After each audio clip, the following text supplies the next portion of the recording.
From the land down under, with the rock at its centre, comes the little Aussie watchman.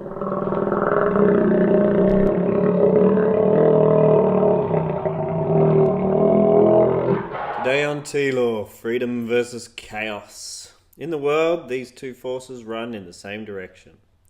Where there is increased freedom, you find increased chaos.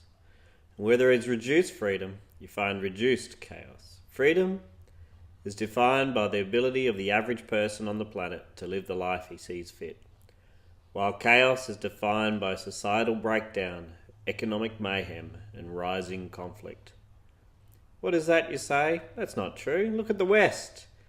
Here you find countries that have increased freedom with little chaos. Let me finish. There is only one factor that can disrupt the relationship between freedom and chaos. This lies in the belief in Jesus Christ, in the implementation of his laws within the culture. Enunciated in the Magna Carta of 1215 by its appeal to God for freedom, and even more clearly by the American Declaration of Independence, which claims that the Creator God gives rights to his children for life, liberty, and the pursuit of happiness. It is these countries that have written the law of God not only onto their hearts, but into their laws, that they have been able to give freedom without dissolving into chaos. In the West, however, there is trouble brewing.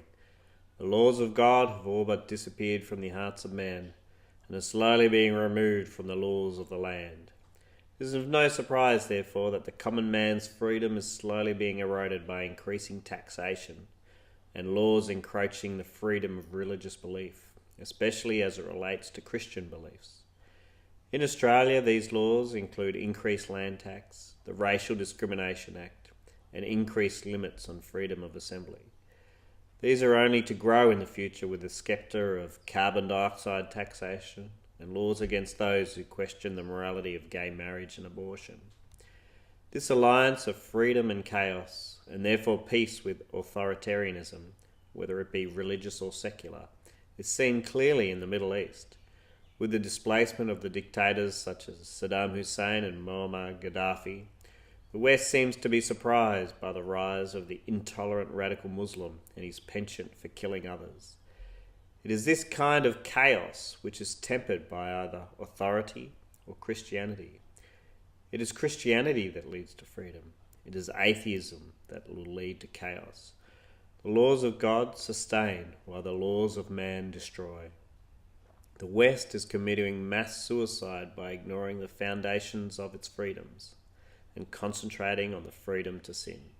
Its days are numbered, and its time is short.